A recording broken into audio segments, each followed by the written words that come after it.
So hello everyone, my name is Meredith Batt and I'm the Queer Heritage Initiative of New Brunswick collection manager of the Queer Heritage Initiative of New Brunswick's archival collection. In my other work, I work as a provincial archivist at the Provincial Archives of New Brunswick. And today I'm going to be talking about exploring queer history and activism in New Brunswick, the New Brunswick Coalition for Human Rights Reform, which was active in the 1980s and then led to the amendment in the provincial legislation to include sexual orientation in 1992. My presentation today will be followed by an in conversation with gay rights activist Hank Williams. And it's a pleasure to be doing this for the Human Rights Commission of New Brunswick.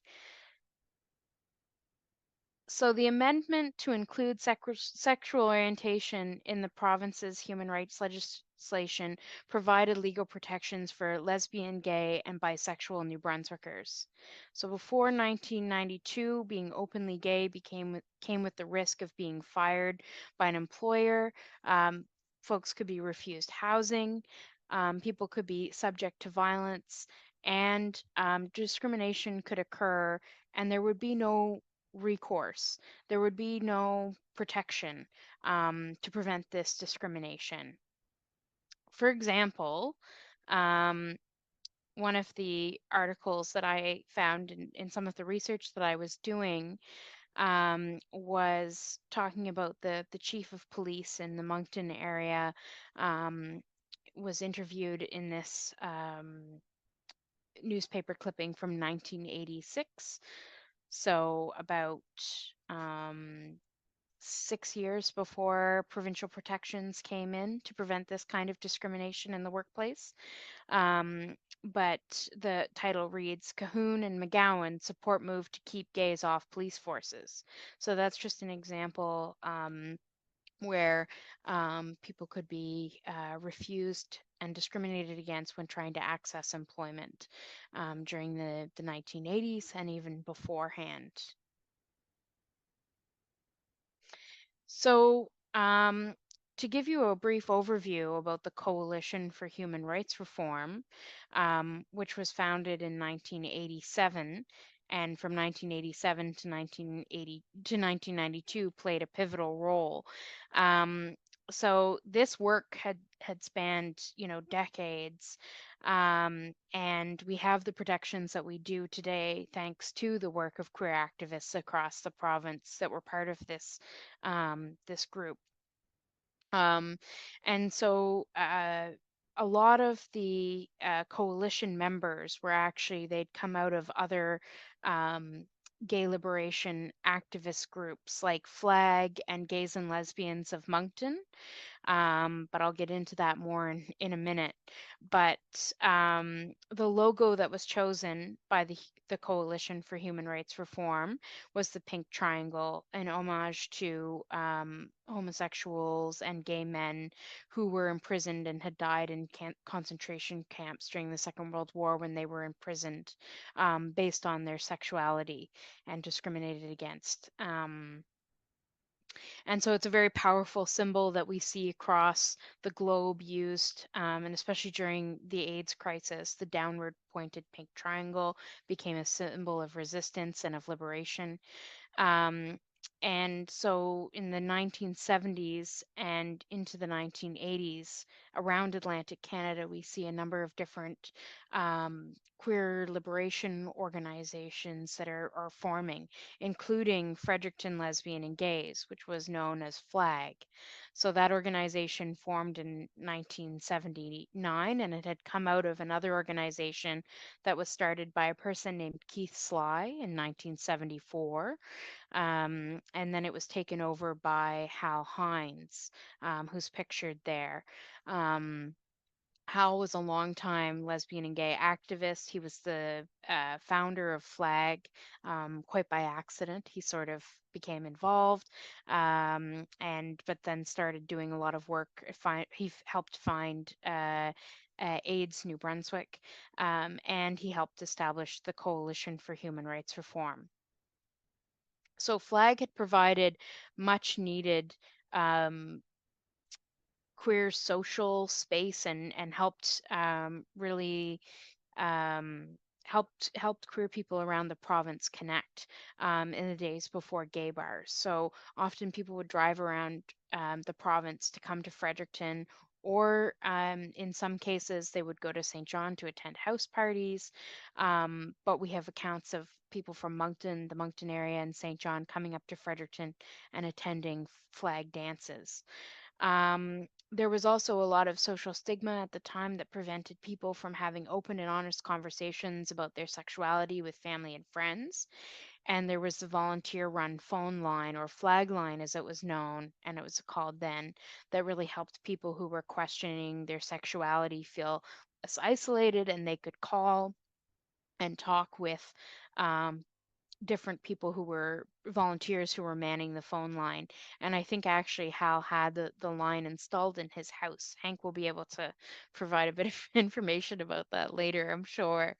Um, but Hal wasn't just a botanist and a professor. He really played a huge role in the queer community and getting this coalition up and running. So that was kind of, as you can see, Flag really was formed towards the end of the 1970s. And so in a very short period of time, by 1985, there was the first gay bar was opened called Dance Tracks. And it was actually located just off of the Westmoreland Street Bridge. And so there was kind of less of a need for Flag to organize dances and provide that social space. And so this enabled organizers to finally refocus on political activism and the fight for equal rights. And so it was really during this shift that the coalition was formed. And key activists such as Francis Young, who in the end ended up working for the Human Rights Commission as an employee, but was also involved in his volunteer life working with Flag, and Claude Olivier, who I think was one of the first executive directors of AIDS New Brunswick, really became a spokesperson for the coalition because he'd had some firsthand experience, not in New Brunswick, but in Alberta after his employer had fired him after discovering his sexual orientation. So he really helped lead things. And a lot of queer New Brunswickers were becoming quite frustrated that there was no recourse and no provincial legislation, human rights legislation that would um, amend and to include sexual orientation. So, for example, Quebec had provided the amendment in 1977, Ontario 1986, Manitoba 1987, and even the Yukon in 1987. And so we were kind of it was felt, that we could also, take a stand and also um, be part of the change, I guess, was the common thought. So as I was mentioning, there was a lot of other groups. So it wasn't just Flag that was kind of going through a transition by the late 80s. And in fact, JLM, and also there was another group called Lago SJ, which was the lesbian and gay organization of St. John, which was active in the mid 80s, and around the late 80s had kind of started to peter out. Um, and a lot of those different members from those organizations also were very active in signing petitions, and were kind of nominally members as well. Like they would sign petitions and briefs, and sometimes attend different rallies, that sort of things when they were held. Um, and one of the JLM newsletters or magazines, it was as it was known, like News, Gays and Lesbians of Moncton. So this issue in February of 1989 talks about the 160 letters were sent out in order to obtain documentation and support of other organizations. And a lot of the coalition members were involved in this, including board member Noella Richard, who played a big role in also like translating some of the documents that were then used by the New Brunswick Coalition of the Human Rights Reform. Um, and they had different publications too that they would hand out, these newsletters, like Straight Talk About Gay Rights, which I think dated from I think that was from 1990, and provided a bit of education on and busted a lot of the myths about surrounding queer people. Um,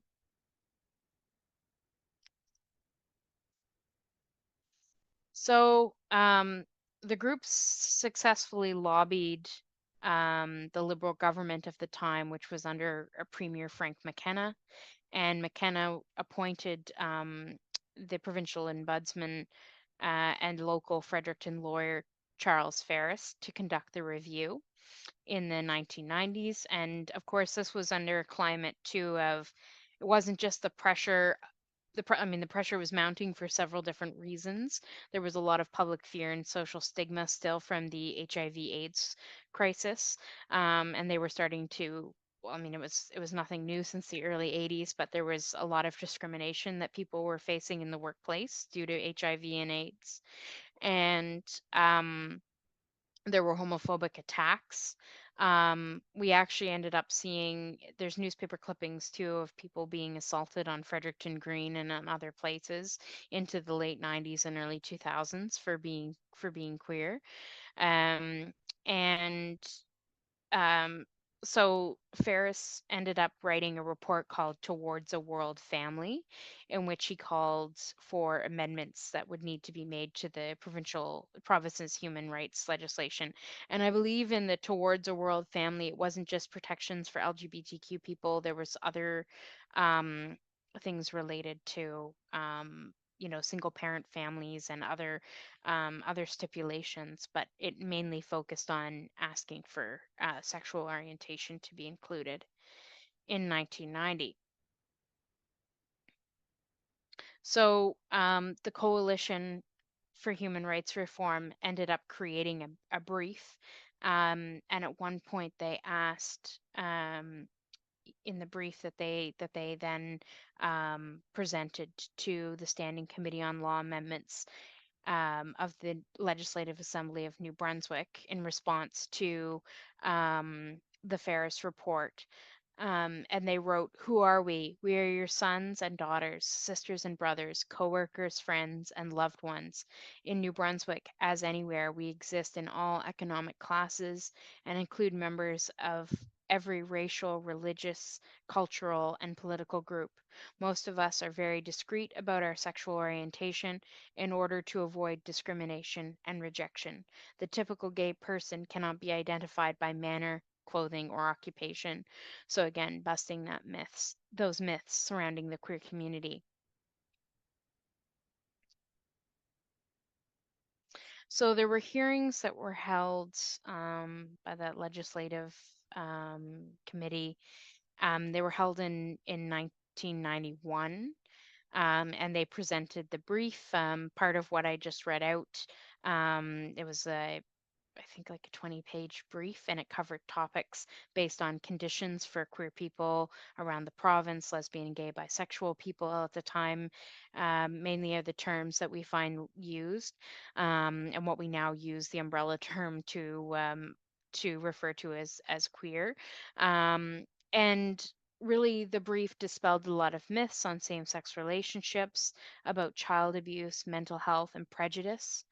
And some of the statistics that were presented in that brief show that queer people had experienced out of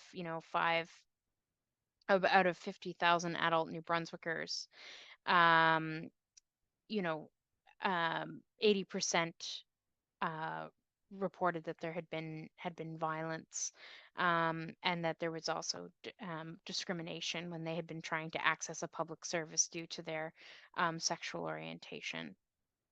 And Yes, and the other document here on the other side is actually the press release for that, the brief that was going to be presented.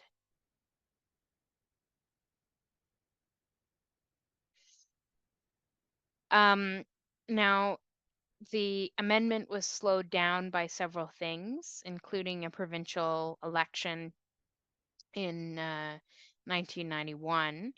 Um, and there was definitely some controversy before the amendment could happen, including a member of the Confederation of Regions Party, which was another conservative party that was also in New Brunswick in the active in the 1990s.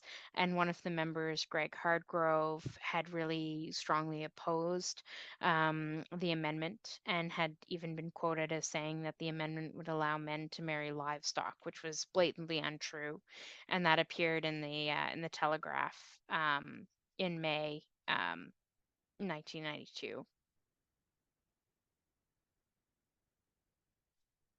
And it wasn't until that spring in 1992 that the Minister of Labor for the Liberal government, Vaughan Blaney, had forward the bill to ban discrimination based on sexual orientation, and the bill passed with 34 members voting in favor and all 8 members of the core party, or the Confederation of Regions Party, voting against, making New Brunswick the 5th province to ban discrimination on sexual orientation. And so, with the passing of Bill C 33 in 1996 federally, the Canadian Human Rights Act was amended and prohibited discrimination against gay, lesbian, and bisexual individuals on a federal scale. Um, and this is a great photo that I really love of a lot of the members of the coalition gathered together. And the caption of the photo that actually Hank graciously donated to us is called "It Passed." So this was, I think, captured after the bill had passed on May 13th, 1992. And so members of the coalition were Hank Williams, Leanne Target, Claude Olivier, Hal Hines, and Francis Young.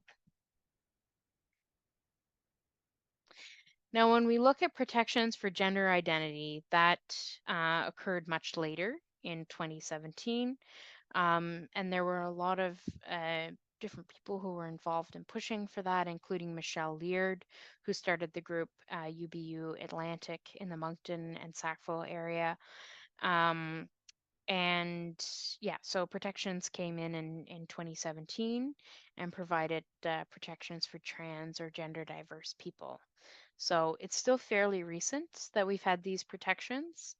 Um, and in looking back and looking forward over the past several years, you know, we owe a huge debt to activists who fought for human rights legislation and, you know, the protection for our sexuality and our sexual orientation, but also our gender identity as well. Um, And it's important to note that while we do have protections in our workplace and accessing a public service, it's important to understand that that doesn't prevent human rights violations from occurring. And luckily now there are, if they do occur, we can go to the Human Rights Commission and file a complaint. But queer youth across the province still face unsupportive home environments, and as well as discrimination at school.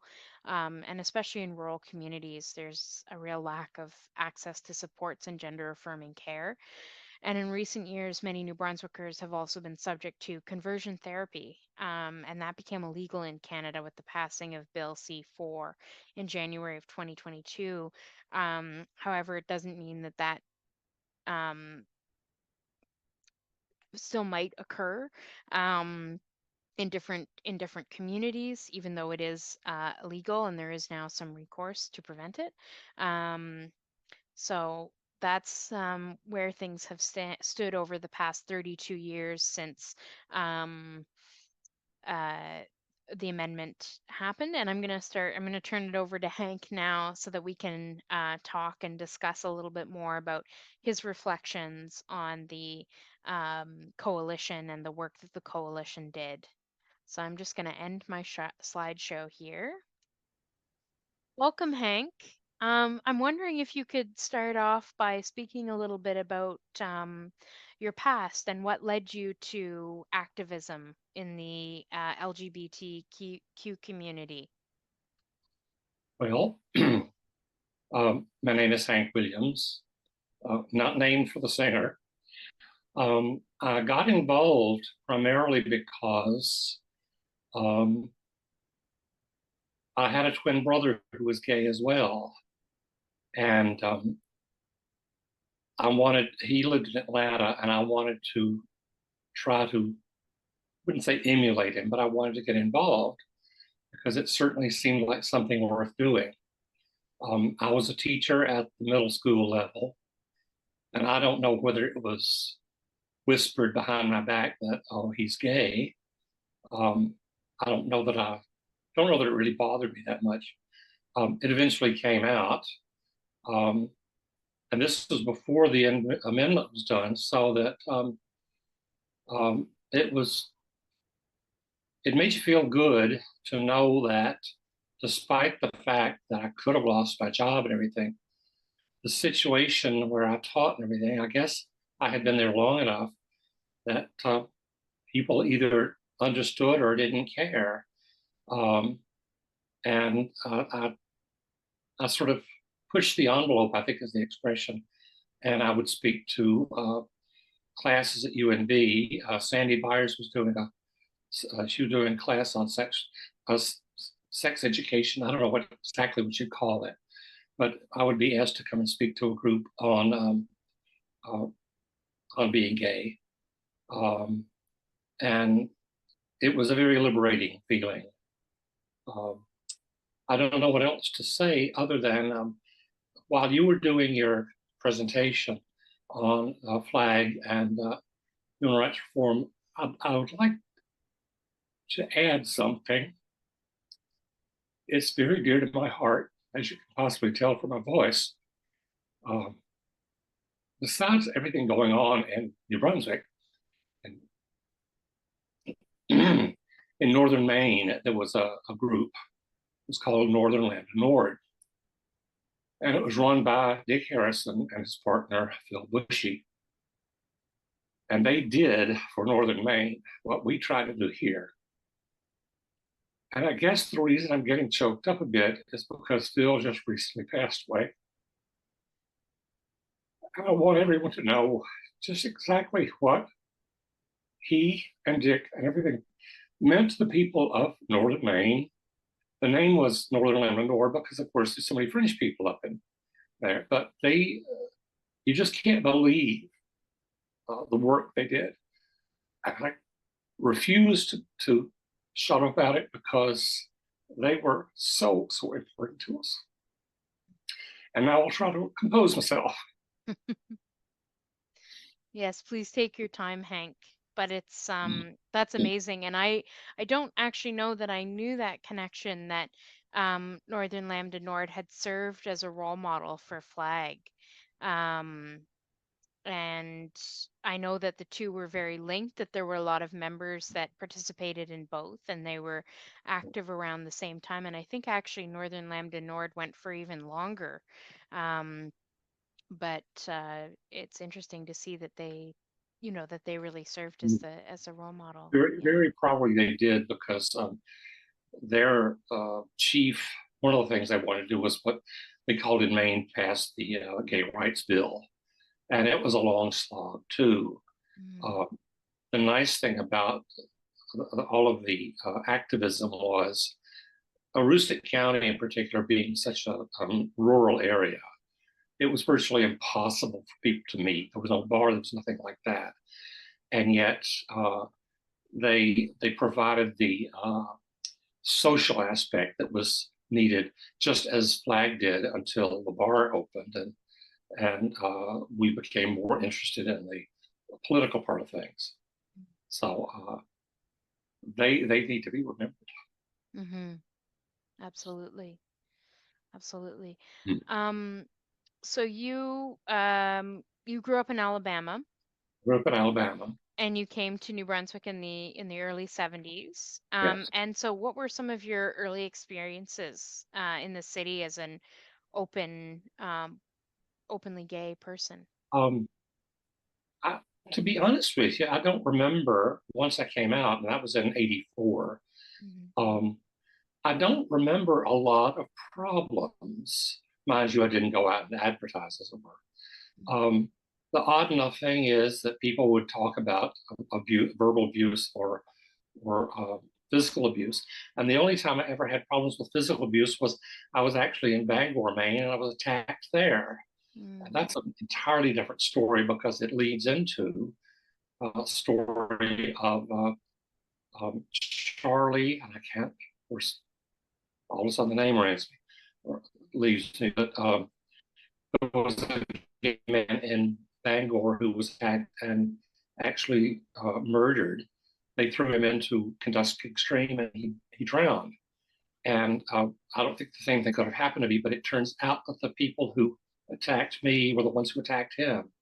So I've never really had what I consider a bad experience here, other than once being at the emergency room for something, and I don't remember how the nurse knew or found out, but she was quite vocal about it to the doctor who was seeing me, and she said to the doctor who was standing across the room, "Well, you better be careful around him because, well, he's, you know." And Mm. the doctor tore the biggest strip off that woman I've ever seen. So I have not had the problems that I know people have had. And for that, Mm-hmm. Do you know what years that would have been? I'm curious. well, it would have been, it was Claude Olivier was boarding with me, Mm. and he moved out in 1994. So it could have been around the time that the Human Rights Commission, the act was amended. Mm-hmm. Um, but it may just be coincidental because I have an idea that this person really didn't understand the whole ramifications of the whole thing. Um, Otherwise, if it had been a little later, I could have reported Mm-hmm. her, I suppose.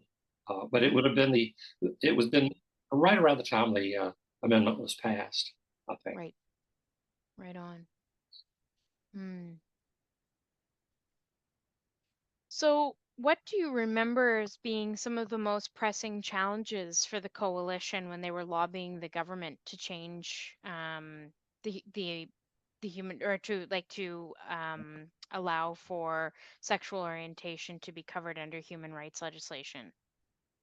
I think the thing that stands out to in my mind, is one and possibly two things, except by the time I get through saying the first one, I'll probably forget what the second one was.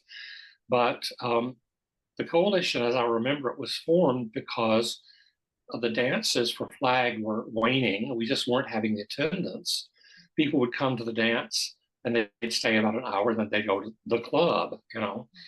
And so finally we said, we're not even breaking even on these things. So as I remember it, we had an organizational meeting in my living room. I thought it was January of '88, but I could be wrong. And Claude got involved once he came here which was probably in 1990 or 91, I'm not sure. But he came here because he was director.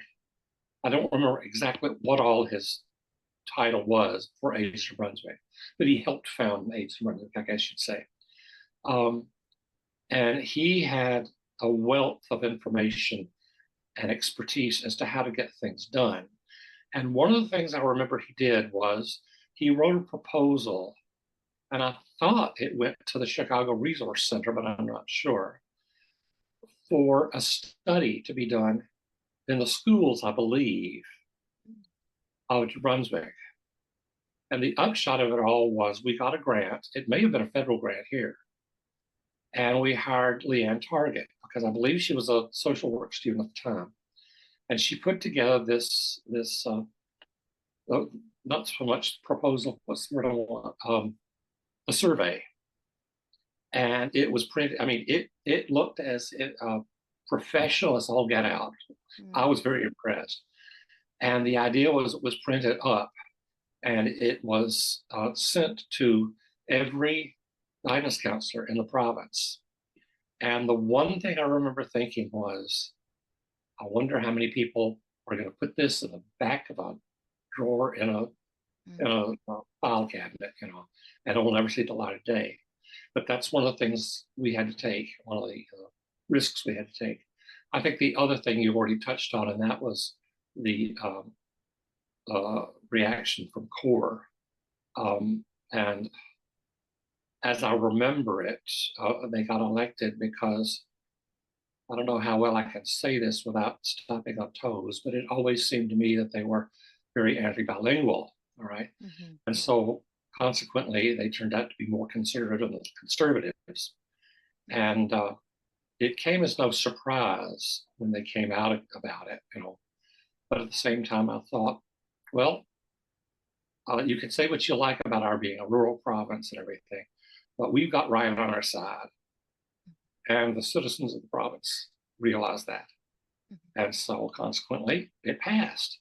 Now, how much, I didn't feel threatened by this time because, as I said, I was already out and everything, and I was pretty high profile, although I never mentioned it in school or anything like that, but people knew. So I never knew how effective it was right at the beginning. But when I see that my generation, I'm 75 years old, when I see that it's been 40 years since I came out and a good 30 years since all this happened, and to see clubs being formed in schools and everything, I know there's still discrimination. I know that there's still kids who would like to join that club or something, but it's light years ahead of what I ever thought it would be. So we done good.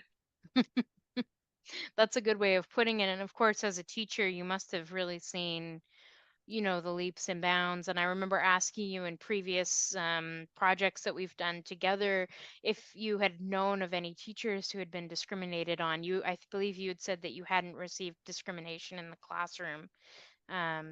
Well, the only discrimination I got was sort of snide remarks from some students, which they hoped I'd hear. They hoped I wouldn't hear at the same time. I did have, I remember two parents coming in, and the mother, to be honest with you, we have an expression in Alabama for rat, which is a limb of Satan. And she had two children who tried my patience. And she was very indignant. She said, well, my sons they said they would respect you a lot more if you would come out in class. And I said, as far as I'm concerned, that's none of your business. It's none of their business. And you just put your foot down. And then the very next, this was a teacher parent conference, very next parent who came in said that she was a student of social work. And she said, and she knew I was gay. And she said, well, my husband keeps saying, there's something different about him. I can't put my finger on it, but there's something different about him. And she said, I didn't know what to tell him. She said, we got out of the car that night and he said, I know, he's from the States. I thought, good enough. That's brilliant. Of course, I had one student too, when I was mentioning to her once, we were talking about US politics. And I said, well, I've really got to write to see about getting my ballot. And she said, why would you go out to get your ballot? I said, because I'm from the US. She said, I thought you were from France. Well, when I picked up my jaw off the floor, I had to explain to her. But another thing about being a teacher was, since I retired, I have met at least 25 or 30 students who have come out to me as adults. And that's very, very satisfying. It must be. And it So, must be amazing that they have that comfort to share that with you, which well, is one of them wonderful. told me, and this was 15 years ago, I guess it was, I happened to run into him on the street, and he said, "You don't remember me." Well, he told me his name. I said, "Oh yes, I remember you very well." I said, "Because you were such a nice kid." And he said, "Well," he says, "I just want you to know that you helped an awful lot of students you don't know about." So that meant a lot to me. That's really wonderful. Um, so we've talked a little bit about the climate, the world in the late 80s, early 90s, but now I want to just talk briefly about the members of the organization. And I talked a lot about, and other people that I've interviewed about the coalition. They had talked about it being very much a nominal membership because of the type of work that was going on. But it did say that there were some um, executive meetings that were held. Was there any attempts to like fundraise, or, how was the lobbying really carried out? Was it a lot of letter writing, and who would spearhead those campaigns? Well, as I remember it, did fundraising. Um, I remember one yard sale that seemed to take forever. Another yard sale we had at my place, at someone who had a collection of vinyl records, and he said, "We can sell them." I said, "Well, sure, if you want to get rid of them." And we sold them for 10 cents a piece. There were 900 of them. And to give you Wow. an idea of how successful we were with that, we made 90 cents.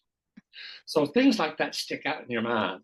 But it was Mm, primarily letter writing and meeting. Because I remember, I think I met with only two people, but I do remember meeting with Charles Ferris because where he goes to the cathedral, we're very good friends. But I don't think I met him before, but he was very, very gracious.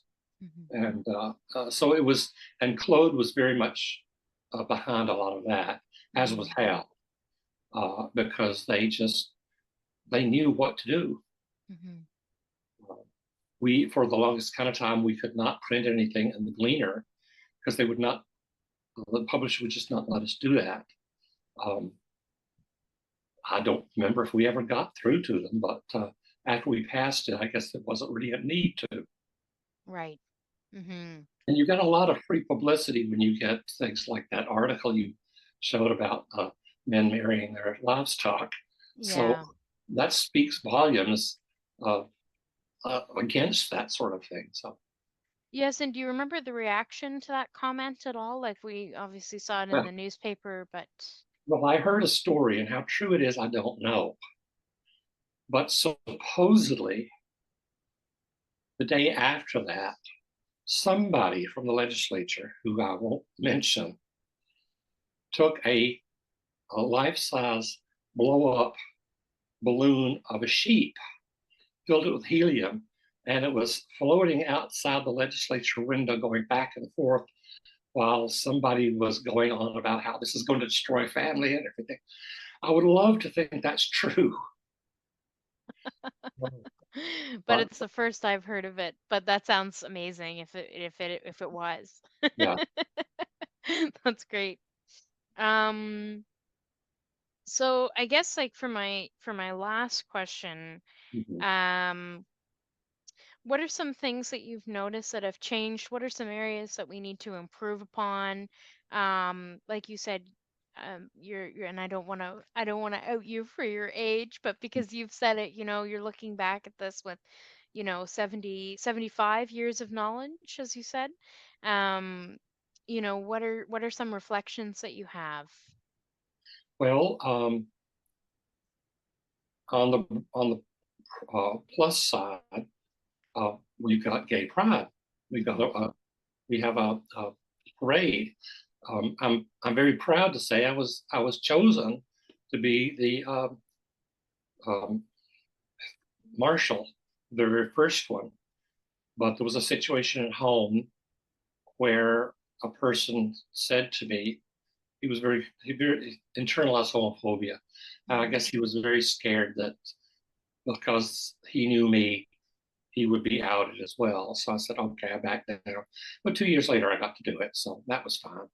But we Great. have gay pride, and we're very supportive. Um, the working in a church, I guess I'm bothered about the fact that it seems to me that we haven't made inroads into some of the churches. Now, my own church, Anglican, is very accepting, as is the United. It's not my place to tell somebody in another denomination what they should be doing. Um, I have my opinions, but it's left to each one's conscience. Mm-hmm. But I am pleased to see that there's weddings going on Mm-hmm. in some churches. Mm-hmm. Um, but the religious aspect, which is very, very important to so many people, Very much um, so. yeah, is it's not so successful as I would like it to be, you know. Mm-hmm. But then again, I can't lecture somebody on their conscience or their feelings. So No, and religious protection is another thing, you know, people exactly, should yeah. not be discriminated on based on their religious, um, We can just you know, pray faith for as them. well. Yeah, exactly. That's a very good point. Yeah, no, but that's really interesting, and yeah, it's interesting all of the different I'm also pleased to see, as I said, there are school groups because that's a very, very positive thing that has happened. mm-hmm. Sorry to interrupt. No, no, it's all good. And just seeing like the changes in acceptance and over time and the people, like a lot of queer activists were also in their other volunteer work have been very closely aligned with either the United or Anglican Church or other faiths, Unitarian as well, provided a safe space for queer people to meet. And one of the first flags. Much earlier than most. So Mm-hmm. Exactly. Well, I think I'll end it there, Hank, but I thank you for your time and your knowledge and all of your past activism. As a young person, I work for the provincial government. I do this work, volunteer work in the community, and I'm able to move around the community so much easier and access all of the basic services that I should as a human being because I have my orientation and identity protected. And I'm so very grateful for that. And to people like you as well, and to all those members of the New Brunswick Coalition for Human Rights. And I think that's a really important thing that we all understand about the importance of having that protection. So thank well, you. thank you for showing that picture of the day it passed because I had forgotten I had hair. Oh, who is that? And I realized, oh, he has a glass of red wine in his hand. Must be me. That's great. Oh, thank you. Awesome. Thank you.